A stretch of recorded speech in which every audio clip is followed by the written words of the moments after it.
Well,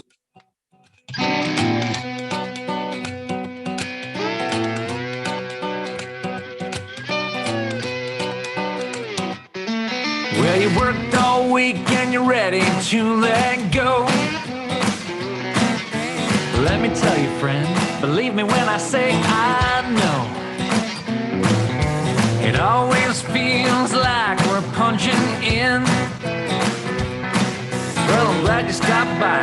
The fun is about to begin. You paid good money at the door. Get ready for a real good show. If you want to have a real good time with me tonight, you gotta move like crazy, dancing in the pale moonlight. We can all get down, spin inside out, I'm telling you. If you really want to groove, you gotta make a move. Making moves is what we say. Yeah, absolutely. Man, you realize it's been almost a year now? Since we started, it has been. Almost, not quite. Yeah. A couple months. Started in November, and it is now September. And by the way, this is episode 1 of season 2. Right. Of Make a Move. Back from our break. Yeah. Yes, we are indeed. How was your summer? Did we recover? I don't really know, man. Yeah. I think if I'm saying I don't know, it means I haven't recovered yet. Okay. Fair. It's been a pretty brutal summer. It has been for you as well. Yes. So, Preston, how's your summer been? It's been good. I really got no complaints other than the heat, but yeah, part of the deal, I guess. Yeah. All right. Well, let's kick it off. Yeah. I love that intro music. Who wrote that for you? Luke Mills, this gentleman right here. Actually, he didn't write it for us. We used one of his songs. Okay, I love that. Our first guest on this show. Is he a local artist? Yes, he lives in Holdridge, Nebraska. Yeah, I love it. Yeah, it was a happy accident. It wasn't. It just. We came up with the idea of Make a Move, and I had that song in my head all of a sudden, and I was like, oh. This is perfect. Absolutely. It really encapsulated the kind of what we were trying to do with the show. Yeah, you better burp that. I forget that. Sorry, guys. End up with that all over you.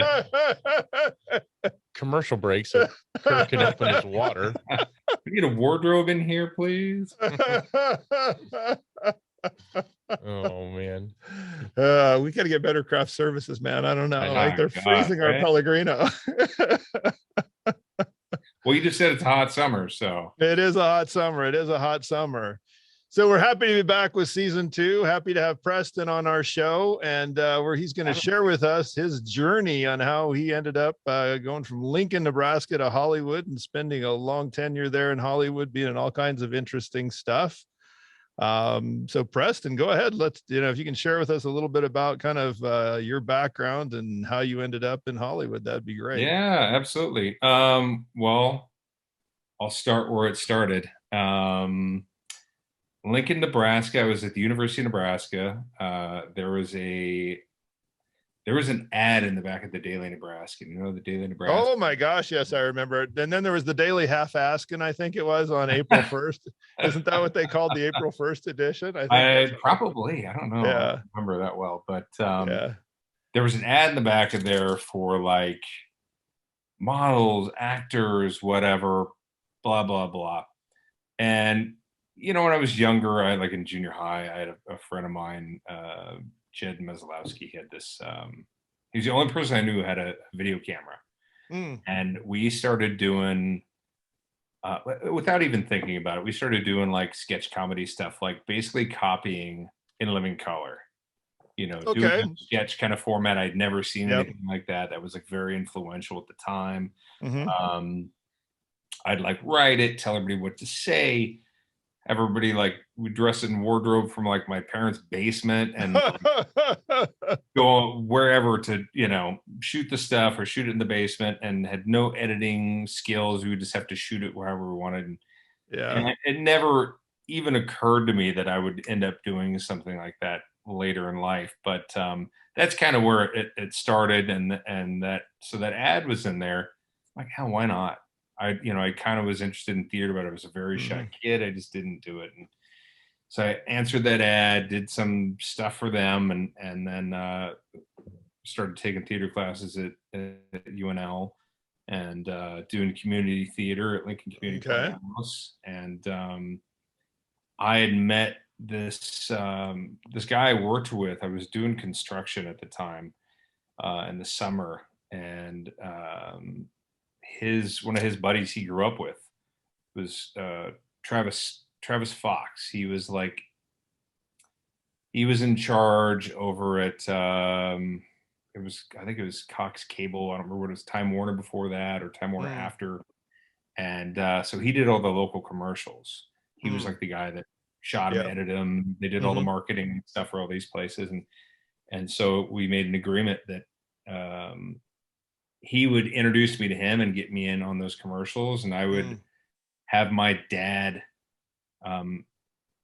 put in a referral for him at the electrical union, IBEW International. Oh, okay. So, because he wanted to be an electrician, and my dad fought it for a while. And I'm like, Dad, this is my future. It was like local commercials, but I had no other way of doing anything. There was no, there was no film department there. It was just like, you did what you could. And so I shot a bunch of local commercials. I got paid in Valentino's gift cards, and hey, when you're in college, that's pretty valuable. That was $75 at that time for Valentino's was well spent. And then I worked on a film as like a stand-in for this kid that they're shooting. There was called What About Tully? And had like Julianne Nicholas, I think is her name. She's in a bunch of stuff now. A bunch of other odds and ends of people. And I met a guy on there, and we ended up saying we both wanted to move to LA, and so we ended up out here. And it was rough initially. There's just, you're thinking you're going to get off the bus and there's going to be a sitcom waiting for you, or I just go down the street and get a TV job or whatever. But it was not that way. I started doing extra work. I signed up to do background. I think I was here like maybe a week or 2 weeks, and I got a call from this extras place about coming in to be a Joey lookalike on an episode of Friends. And I was like, oh my God. Wow. So you had to have a black pants, black shirt, black leather jacket. I had a black jacket from a play I had done in Lincoln that I had bought for that. And so when I bought some pants and a shirt, and I went in there, and it was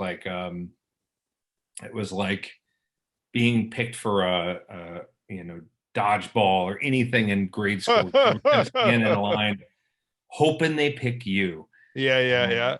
The writers are kind of leaning, talking. I don't know this guy, and it was just, they were going to pick 5 guys, and I was number 5. Okay. And I'm sweating, and I'm like, oh my God, this is it. This is like, this is how it starts. You're going to be on camera. Yeah. I'm going to be on Friends. And it really, that was kind of it for a while. And I did some extra work on a show called Son of the Beach. My friend Larry Williams, who actually wrote this movie here, Space Camp, if you remember that from the 80s, is a Nebraska guy, and he was like my good friend, and became like my mentor. And he introduced me to a guy named Tim Stack, who was the star of the show, the writer of the show, producer of the show. So I was like a regular extra on there, and I got my SAG card. And I got my first line on TV was on that show. From there, it just kind of slowed. Hey, Riley here. Thanks for listening to this episode of the Make a Move podcast. For more content, check us out on all major social media platforms and makeamovepodcast.com. Until next time, get off your butt and make a move.